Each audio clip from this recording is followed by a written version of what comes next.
Thanks very much for staying with us. Time now for Eye in Africa with me, Georgia Cavan-Smith. Tonight, there's still confusion over who kidnapped over 70 school children from Cameroon, even as families celebrate their release. Authorities blame Anglophone militants, but English-speaking separatists deny involvement and say that they're being set up. Also, millions of Madagascans head to the polls for what's expected to be the first round in the race. We hear from our correspondent on the ground. And speculation goes into overdrive in Gabon over the lack of information surrounding the health of President Ali Bongo. He was hospitalized in Saudi Arabia 2 weeks ago after falling ill during a visit to Riyadh. But first, scores of kidnapped children have been released in Cameroon just days after they were taken from their school. At least 78 children were originally abducted on Monday morning. One child reportedly managed to escape on their own, but the release of the rest was reportedly negotiated by a priest who said that no ransom was paid. The kidnappers were demanding the closure of the school. Though the militaries blamed Anglophone separatists, they've denied being behind the abductions. Indira Ayok has more. Now, the 79 students who were abducted by unknown gunmen early Monday in Bamenda, in the northwest region of Cameroon, have been released. It is not known who their captors are or where they were taken to, but they were brought back at about midnight this Tuesday. And after carrying out medical checkups by military personnel, the students have been declared safe and healthy despite a little bit of fatigue.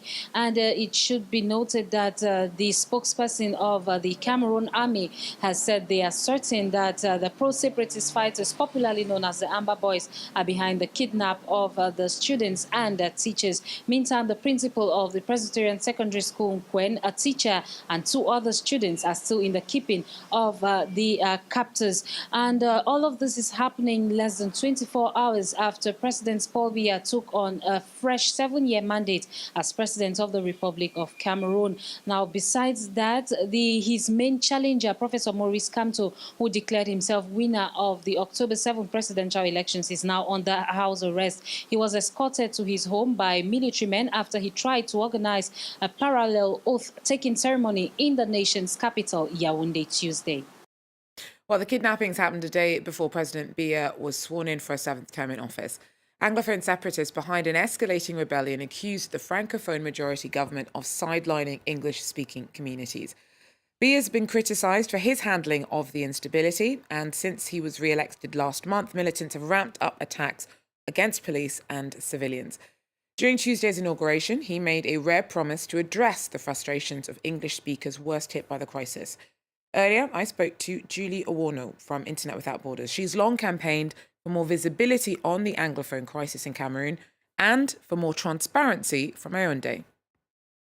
These promises are important, but there is a big hope that these promises will not be other empty promises. Remember that the president during the election campaign promised to go to speak in Buea to speak to the populations in Buea in the southwest regions, and it never happened. So, and also we remember the promise to increase decentralization.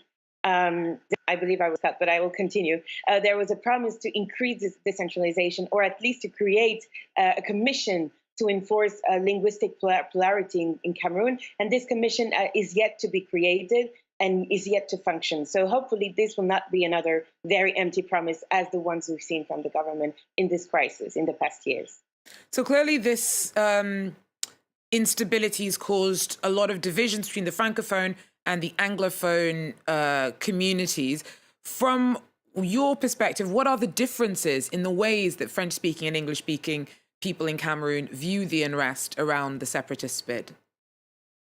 It is sure that the French-speaking part and French-speaking citizens are probably more sensitive to the state propaganda, which portrays separatists as terrorists and which has portrayed the crisis as something which has been violent from the beginning, when it is not actually true. From the beginning, it was, as you said, a very peaceful movement with demands from populations to be integrated and to be more recognized in the Cameroonian nation. So compared to the English speakers, probably Francophones are probably more receptive to arguments and messages from the government. And there seems to be a sort of curtain and a lot of misunderstanding between both communities. On the one hand, English speakers will have the feeling, the impression that they're not understood well by their Francophone counterparts. And then on the other hand, French speakers will believe that, the demands from the young English-speaking side are, as the separatists show it, and more specifically, are summarized into secessionism, which is absolutely not the case. Initially, some talked about federalism, others talked only about being more recognized within the country, within the republic. And yes, again, there is a lot of misunderstanding, which we hope the government will help diminish through a lot of actions, necessary action, through a dialogue, which has been called for so many years by so many actors.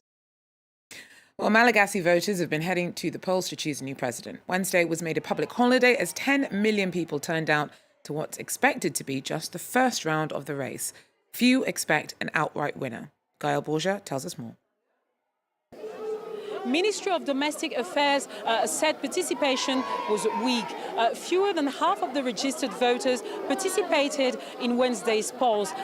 Yet this election is critical because Madagascar is one of the poorest countries in the world, undermined by corruption and political instability. Now people ask for change.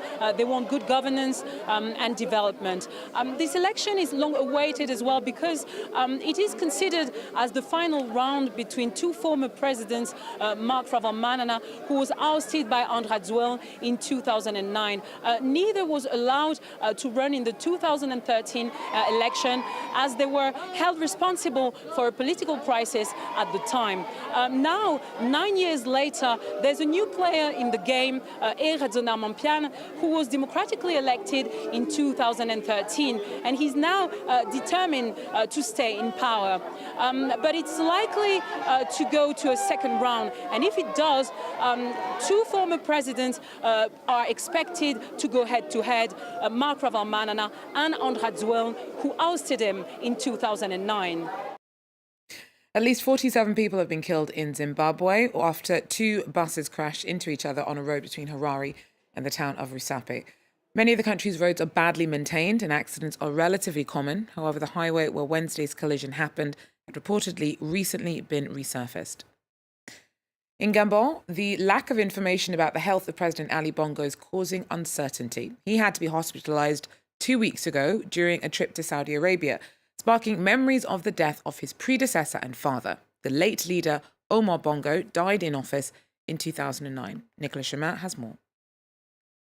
This is footage of Ali Bongo shot the day he arrived in Saudi Arabia, the 23rd of October. The next day he felt dizzy and went to hospital. That is what his spokesman said, but only 4 days later, on the 28th of October. The Presidency of the Republic officially informs the Gabonese people that His Excellency Ali Bongo Ondimba had an illness on Wednesday, October 24, 2018, during his stay in Riyadh, Saudi Arabia. Since then, the presidency has remained silent. It has set the rumour mill churning at full tilt in Gabon. French newspaper Le Monde said Bongo had suffered a stroke. The main opposition leader Jean Ping issued this video last week, calling on the Gabonese to be united, but he did not mention the president once. Activists told France 24 they want the government to take one very concrete step. They say there is no power vacuum. We say the government must send a delegation to his hospital, a delegation composed of members of the civil society, of the government, the Senate and the Constitutional Court. This delegation will assess the real state of Mr. Ali Bongo, and then this delegation can decide if there is a power vacuum or not. The civil society says the presidency's silence is fostering fake news. For many Gabonese, the current situation reminds them of 2009. That was the year Ali's father, former President Omar Bongo, died in a Spanish hospital. French media reported his death. It was denied by the Gabonese government, which finally announced it the next day. If the authorities were to confirm a presidential vacancy, the Speaker of the Senate would be declared interim president, and an election would have to be held within 45 days. And Somalis have welcomed the election of a former refugee to US Congress. Ilhan Omar has made history in winning a seat for Minneapolis in Minnesota. The state became her home in 1997 after she'd fled the civil war in Somalia when she was 8 and then spent 4 years at a refugee camp in Kenya. She's one of the first 2 Muslim women elected to Congress, the other being Rahida Tlaib in Michigan. Omar, who's a Democrat, is being hailed as an inspiration in the States and beyond. We are all celebrating here at home and are happy that a young Somali woman has won and is now a congresswoman. It is delightful. I think she will focus on helping Somalis in prison and stop the U.S. government from sending Somali refugees back to Somalia. We expect she will do more. I'm very happy to hear Ilan won her election campaign. It shows us that women can hold a top position in any government around the world. Well, that's it for Eye on Africa. Thanks for joining us. Do so again. Take care.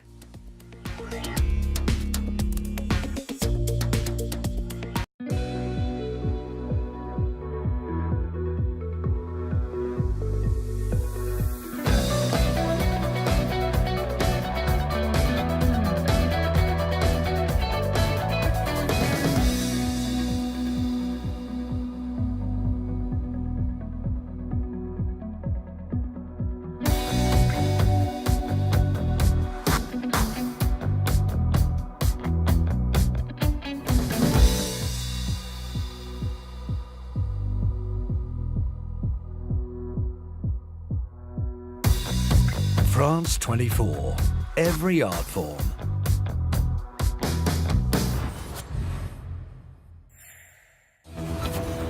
He reigned supreme over the Democratic Republic of Congo for 32 years. Marshal Mobutu was one of the most brutal autocrats of the 20th century. Yet in Kinshasa, there's nostalgia in the air. And the town of Badalite, which was built for Mobutu and his entourage, remains a reminder for many Congolese of more prosperous times. The Democratic Republic of Mobutu Sese Seko, this week on France 24.